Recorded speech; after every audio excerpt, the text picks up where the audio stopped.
নমস্কাৰ Raimona classes YouTube চেনেললৈ সকলোকে স্বাগতম। এইচএছ সেকেন্ড ইয়াৰ দিয়া কেণ্ডিডেট সকল তোমালোকৰ কাৰণে এটা ভাল খবৰ। ফাইনালি তোমালোকৰ ফাইনেল এক্সামৰ ৰুটিন পাব্লিছ কৰিছে এছেক অফিচিয়েল সাইটৰ পৰা।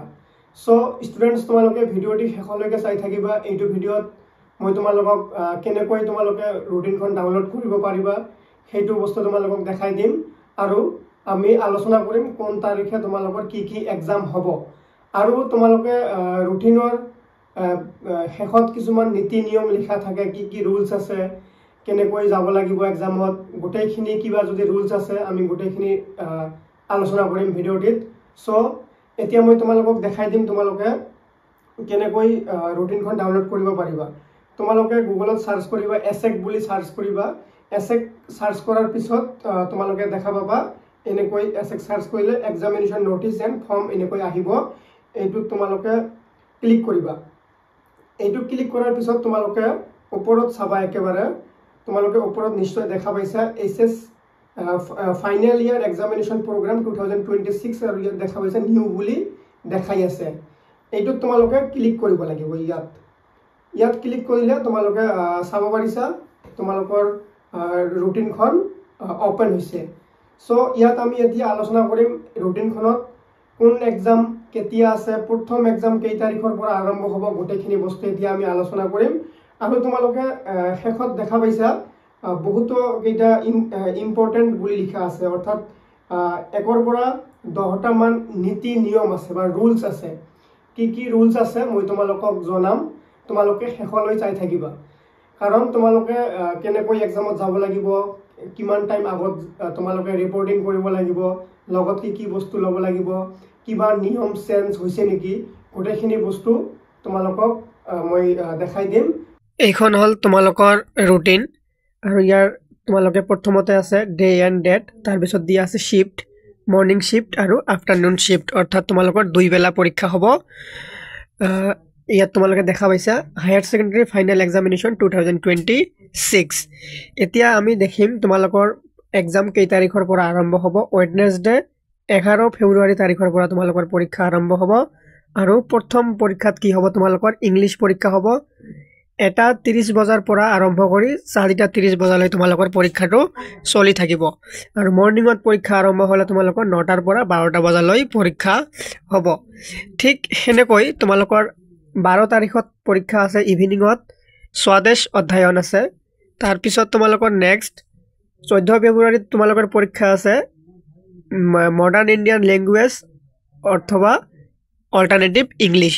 যাৰ মডাৰ্ণ ইণ্ডিয়ান লেংগুৱেজ আছে তেওঁলোকে মডাৰ্ণ ইণ্ডিয়ান লেংগুৱেজ দিব এছামিজ আৰু যাৰ অল্টাৰনেটিভ ইংলিছ আছে সেইসকল কেণ্ডিডেটছ অল্টাৰনেটিভ ইংলিছৰ পৰীক্ষা দিব কেই তাৰিখত 14 তাৰিখত। তাৰপিছত তোমালোকৰ 16 ফেব্ৰুৱাৰীত তোমালোকৰ মানডেৰ দিনা পৰীক্ষা আছে ইভিনিঙত anthropology sociology cells and management and advertising. তোমালোকে নিজৰ ছাবজেক্টটো দেখি ল'বা। ইয়াত যেনেকৈ 4টা ছাবজেক্ট দিয়া আছে যাৰ যোনটো হয় তোমালোকে ভালকৈ মনত ৰাখিবা ভালকৈ দেখিবা। ইয়াত বহুতো ছাবজেক্ট মেনশ্যন কৰা আছে তাৰে ভিতৰত তোমালোকৰ যোনটো হয় তোমালোকে মনত ৰাখিবা। 11 তাৰিখৰ পৰা 16 তাৰিখলৈ কোনো মৰ্নিঙত এক্সাম নাই, গোটেইকেইটা ইভিনিঙত আছে। এতিয়া আমি তোমালোকৰ 16 তাৰিখৰ এক্সাম হোৱাৰ পিছত আৰু নাই তোমালোকৰ ডাইৰেক্ট পৰীক্ষা হ'ব 20 ফেব্ৰুৱাৰী কি পৰীক্ষা আছে ইভিনিঙত ষ্টেটিষ্টিক্স আছে। তাৰপিছত তোমালোকৰ 21 ফেব্ৰুৱাৰীত তোমালোকৰ পৰীক্ষা হ'ব মিউজিক, এইটো হ'ব মৰ্নিঙত মিউজিক গ্ৰুপ এ। তোমালোকে নিশ্চয় তোমালোকৰ নিজৰ ছাবজেক্টটো গম পোৱা মিউজিক গ্ৰুপ এ গ্ৰুপ 2 আছে দুটা, আকৌ তোমালোকে কনফিউজ নহ'বা। যাৰ গ্ৰুপ এ আছে তোমালোকে গ্ৰুপ এৰ কাৰণে তোমালোকে ষ্টাডি কৰিবা। তাৰপিছত ইভিনিঙত আছে 21 তাৰিখত কম্পিউটাৰ ছায়েন্স এণ্ড এপ্লিকেশ্যন। তাৰপিছত তোমালোকৰ মানডে 23 ফেব্ৰুৱাৰী মৰ্নিঙত নাই ইভিনিঙত আছে ছায়েন্সৰ বায়'লজি কমাৰ্চৰ ইঞ্চুৰেঞ্চ আৰু আৰ্টছৰ হিষ্ট্ৰী পেপাৰটো হ'ব। তোমালোকৰ মনত ৰাখিবা তোমালোকে ডেটটো ভালকৈ। তোমালোকে কোনোবা বস্তু কিবা বুজি নাপালে মোক কমেণ্টত জনাবা, মই তোমালোকক বুজাই দিম। তাৰপিছত তোমালোকৰ 24 ফেব্ৰুৱাৰীত আছে মিউজিক গ্ৰুপ বি। তোমালোকে নিজৰ ছাবজেক্টটো দেখি ল'বা, তোমালোকৰ এডমিট আহিলে মিলাই ল'বা। তাৰপিছত ইভিনিঙত আছে ভোকেশ্যনেল পেপাৰ 1।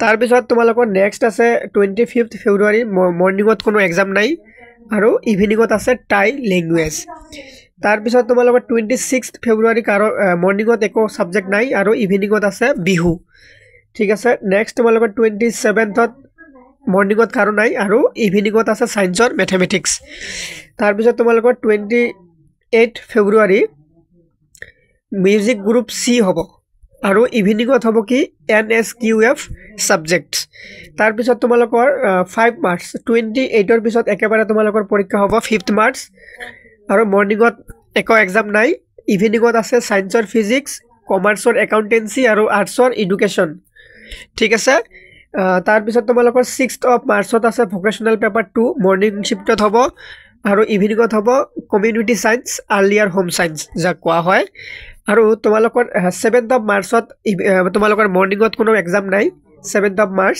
আৰু ইভিনিঙত আছে তোমালোকৰ আৰ্টছৰ লজিক এণ্ড ফিলচফি কমাৰ্চৰ ফাইনেন্স আৰু আৰ্টছৰ আৰু এটা কি আছে সাইকোলজি নেক্সট তোমালোকৰ 9th অফ মাৰ্চ মৰ্নিঙত নাই ইভিনিঙত আছে সায়েন্সৰ কেমিষ্ট্ৰি আৰ্টছ কমাৰ্চৰ বিজনেছ ষ্টাডিজ আৰু আৰ্টছৰ পলিটিক্যাল সায়েন্স এইবোৰ সাবজেক্ট বেছিভাগ ষ্টুডেণ্টছৰে কমন থাকে সো তোমালোকে এই কেইটা ডেট অলপ ভালকৈ গুৰুত্ব দিবা আৰু নিজৰ নিজৰ সাবজেক্ট তোমালোকে দেখি লবা ভালকৈ 10th অফ মাৰ্চ মৰ্নিঙত কোনো এক্সাম নাই ইভিনিঙত business and mathematics and statistics geography and geology তাৰপিছত তোমালোকৰ 11th অফ মাৰ্চ মৰ্নিঙত কোনো এক্সাম নাই ইভিনিঙত আছে এডভান্স লেংগুৱেজেছ এৰাবিক পাৰ্চিয়ান আৰু সংস্কৃত এইবিলাক হ'ল তোমালোকৰ লেংগুৱেজৰ পৰীক্ষা আৰু তোমালোকৰ 12th অফ মাৰ্চ তোমালোকৰ মৰ্নিঙত কোনো এক্সাম নাই ইভিনিঙত হ'ব ইকনমিক্স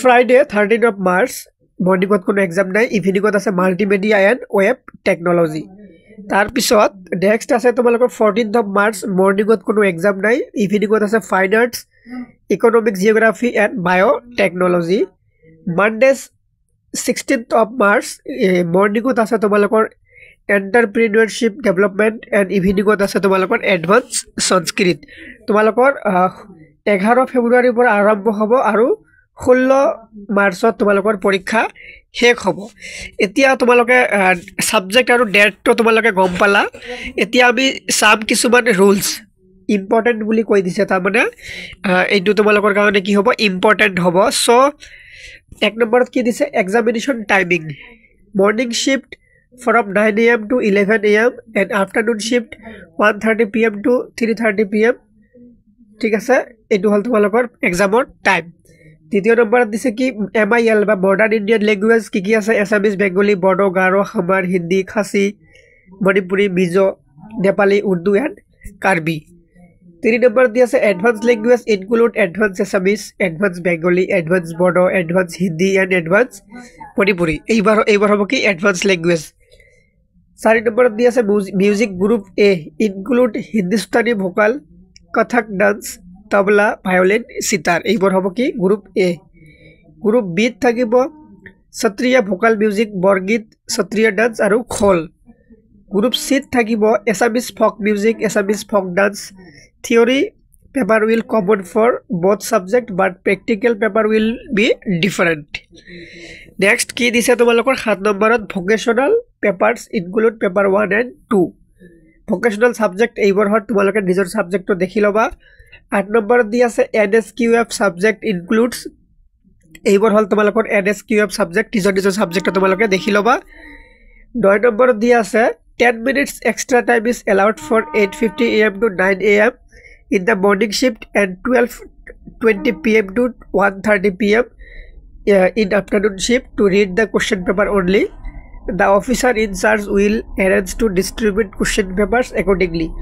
তোমালোকক 10 minutes আগতে question paper খন দিয়া হ'ব কিন্তু তোমালোকক লিখিব দিয়া নহব অকল question paper খন ৰিড কৰিব দিয়া হ'ব তাৰ পিছত 10 নম্বৰ পইণ্টটো আছে তোমালোকৰ the practical examination will be held 27th January 2026 to 7th February 2026 in each institutions under jurisdiction of SF Division 2 wherefrom students were registered in 2024-25 session. যাৰ প্ৰেক্টিকেল এক্সাম হ'ব অৰ্থাৎ সায়েন্স ষ্ট্ৰীম আৰু বাকি যাৰ প্ৰেক্টিকেল এক্সাম হ'ব সেই সকল ষ্টুডেন্টছৰ 27 জানুৱাৰীৰ পৰা প্ৰেক্টিকেল এক্সাম আৰম্ভ হ'ব আৰু 7 ফেব্ৰুৱাৰীৰ পৰা লৈ তোমালোকৰ প্ৰেক্টিকেল এক্সামটো চলি থাকিব সো এইখিনি আছিল তোমালোকৰ নোটিছটো আশা কৰিছো তোমালোকে বুজি পাইছা গোটেইখিনি বস্তু বুজি নাপালে তোমালোকে কমেন্ট কৰি জনাবা ধন্যবাদ